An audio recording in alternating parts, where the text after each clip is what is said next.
رات کی تاریکی انسان کے خوف کی سب سے بڑی وجہ ہے۔ ہم نے اب تک جتنے پراسرار واقعات سنے ہیں وہ تمام رات کی تاریکی سے جڑے ہیں۔ انسان کو کبھی اندھیرے سے ڈر نہیں لگتا، مگر اندھیرے میں کیا ہے؟ ڈر ہمیشہ سے اس بات کا رہا ہے۔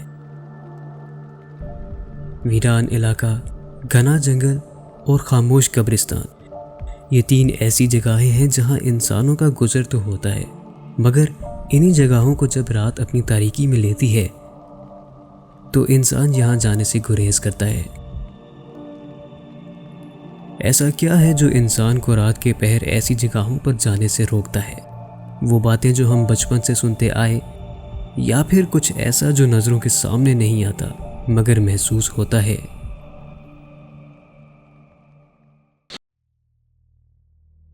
مڈل ایسٹ اپنے قصے اور کہانیوں کے لیے مشہور ہے، جہاں صدیوں سے جنات کے واقعات نسل در نسل چلتے آ رہے ہیں، اور عموماً مڈل ایسٹ کے واقعات رات کی تاریکی سے جڑے ہیں۔ جنات کا ذکر عرب ممالک میں اسلام سے پہلے سے ہوتا آ رہا ہے۔ تب کیونکہ دور جاہلیت تھا تو عرب کے لوگ کالے جادو کے ذریعے شیاطین جنات سے معاہدے کیا کرتے تھے۔ شیاطین جنات کے ساتھ کیے گئے معاہدے میں اپنی روح کو شیطان کے سپرد کیا جاتا ہے، جس کے بدلے میں انسان کے برے ارادے کامیاب کیے جاتے ہیں۔ مگر اس عمل کے بعد انسان کو نہ تو مکمل موت آتی ہے اور نہ ہی وہ مکمل زندہ رہتا ہے، کیونکہ شیطان کے ساتھ کیے گئے معاہدے میں انسان صرف اپنی روح ہی نہیں بلکہ اپنے مذہب کو بھی درگزر کرتا ہے، جس کے نتیجے میں انسان کا خود پر کوئی اختیار نہیں رہتا اور وہ شیطان کے قبضے میں مبتلا ہو جاتا ہے، جس سے وہ چاہ کر بھی نہیں نکل سکتا۔ شیطان صرف ابلیس کو نہیں کہا جاتا، وہ تمام جنات جو دائرہ اسلام سے باہر ہوں انہیں شیاطین کہا جاتا ہے، یعنی ڈیول۔ ایسی ہی شیطانی صفت رکھنے والی، ریگستان اور غیر آباد علاقوں سے جڑی ایک ایسی مخلوق جس کو شاید ہی کبھی کسی نے دیکھا ہو، مگر اس کے وجود کا ذکر اسلام سے بھی پہلے عرب میں ہوتا آ رہا ہے۔ ایک ایسی مخلوق جو شیاطین یعنی کہ ڈیول میں شمار ہوتی ہے۔ اس کا ٹھکانہ ریگستان اور وہ تمام غیر آباد علاقے ہیں جہاں انسان دفن ہو۔ اس کی خوراک مردہ انسان کا جسم ہے اور اس شیطان صفت مخلوق کو غول کہا جاتا ہے۔ غول عربی کا لفظ ہے جو کہ غلا سے ڈرائیو کیا گیا ہے۔ اس کا مطلب قبضے میں کرنا ہے۔ ان میں مرد کو غول کہا جاتا ہے اور عورت کو غلہ یعنی کہ مدر غول کہا جاتا ہے۔ یہ خود کو جانوروں اور انسانوں میں تبدیل کر سکتے ہیں اور ویرانے میں بھٹکے ہوئے انسانوں کو اپنا شکار بناتے ہیں۔ اسلامک تھیولوجی میں اسلام سے پہلے جنات کو 7 آسمان پار کرنے کی اجازت تھی، جہاں سے شیاطین جن پوشیدہ علم کے راز جان کر زمین پر موجود جادوگروں تک پہنچایا کرتے تھے۔ اسلام کے بعد شیاطین کا داخلہ صرف زمین تک محدود کر دیا گیا، اور اگر اس حد کو کوئی شیطان پار کرتا تو نتیجے میں وہ جل جایا کرتا۔ مگر شیاطین جنات میں سے ایک قسم جسے مارد کہا جاتا ہے، مارد لگاتار اس حد کو پار کرنے کی کوشش کرتے رہے، جس کے نتیجے میں وہ جل جایا کرتے اور زمین پر گرتے مر جاتے۔ گرنے کے بعد زندہ رہنے میں کامیاب رہتے، وہ ڈیفارمڈ ہو جایا کرتے اور اپنی ہوش اور شناخت کھو بیٹھتے، جس کے نتیجے میں وہ غول بن کر زمین پر بھٹکتے۔ جبکہ دوسرے ریفرنس کے مطابق غول شیاطین جنات کی اقسام میں سے ایک قسم ہے، اور آیت الکرسی سے ان کو اسلام کی طرف مائل کیا جا سکتا ہے۔ غول کو زیادہ تر ریگستان اور قبرستان کا جن کہا جاتا ہے، کیونکہ یہ مردہ انسانوں پر اپنی بھوک مٹاتا ہے، اور کہا جاتا ہے کہ یہ جس انسان کو کھاتا ہے اسی کے حلیے میں خود کو تبدیل کر سکتا ہے۔ غول شیاطین میں شمار ہوتا ہے، اور شیاطین کبھی قید نہیں کیے جاتے، بلکہ ان سے ایک معاہدہ یعنی کانٹریکٹ کیا جاتا ہے۔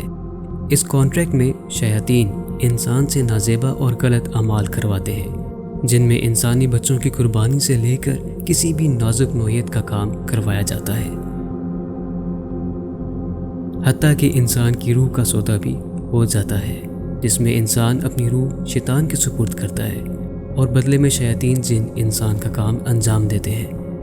غول سے بھی معاہدے کے ذریعے رابطہ کیا جاتا ہے، جس میں غول قبرستان اور مردہ انسان سے وابستہ کام انجام دیتا ہے۔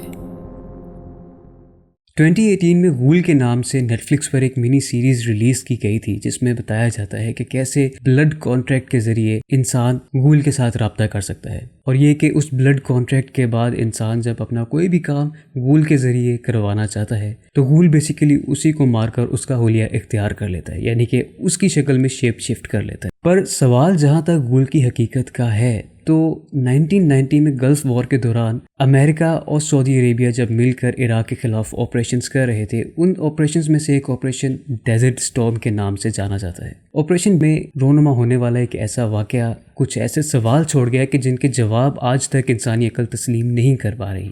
اس آپریشن میں تقریباً 2 یونٹس تھیں، ایک امریکن ملٹری یونٹ تھی اور ایک سعودی ملٹری یونٹ تھی۔ سعودی یونٹ کے ساتھ ایک ایسا واقعہ پیش آیا تھا کہ جو عقل مکمل طور پر تسلیم نہیں کرتی۔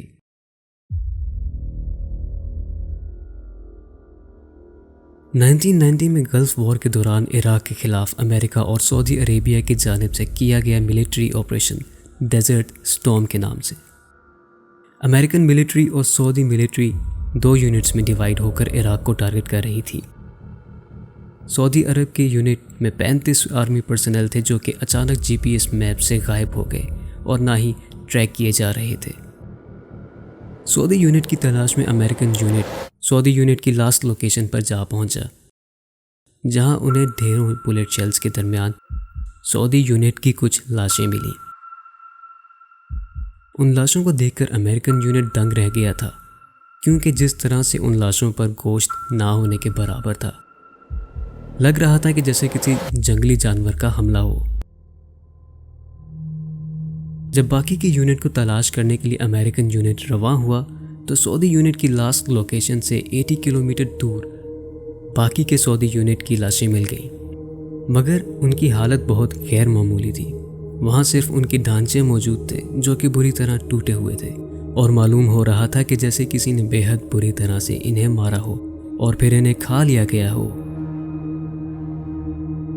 جب اس صورتحال کے متعلق سعودی اتھارٹیز کو انفارم کیا گیا تو وہاں موجود ایک آرمی پرسنل ڈگلس ڈیٹریچ کے نام سے انٹرنیشنل ریگنر اینڈ ملٹری ریسرچ لائبریرین، جو کہ امریکن یونٹ کا حصہ تھا، اپنے انٹرویو میں بتاتے ہیں کہ جب سعودی اتھارٹی سے سوال کیا گیا کہ ریگستان میں ایسا کوئی جانور نہیں پایا جاتا جو اس طریقے سے حملہ کر سکے اور خاص کر 35 ہتھیاروں سے لیس یونٹ کو اپنا نشانہ بنائے، تو پھر اس صورتحال کی حقیقت کیا ہو سکتی ہے؟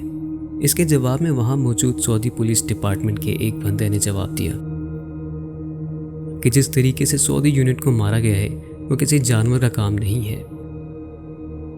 لاسٹ لوکیشن کے بعد سعودی یونٹ ایک ابینڈنڈ ٹیمپل میں جا ٹھہرا جہاں ان کا جانا مناسب نہیں تھا۔ اسے دی ٹیمپل آف غول کہا جاتا ہے اور بہت حد تک ممکن ہے کہ یہ حملہ غول کا ہو سکتا ہے۔ یہ تمام واقعہ ڈگلس ڈیٹریچ کے انٹرویو میں موجود ہے جس کا لنک ڈسکرپشن میں دیا گیا ہے۔ اس بات میں تو شک نہیں کہ انسانوں کے علاوہ بھی کوئی مخلوق ہے جو ہمارے ارد گرد اپنا وجود رکھتی ہے مگر دکھائی نہیں دیتی، پر ان سے جڑی باتوں میں کتنی حقیقت ہے اور کتنی نہیں، یہ ہمیشہ سے ایک راز رہا ہے۔ That's it for today. I hope you liked the video. Next آپ کن اینٹیٹیز کے بارے میں جاننا چاہتے ہیں؟ Let me know in the comments below. اب تک کے لیے اتنا ہی. See you next time.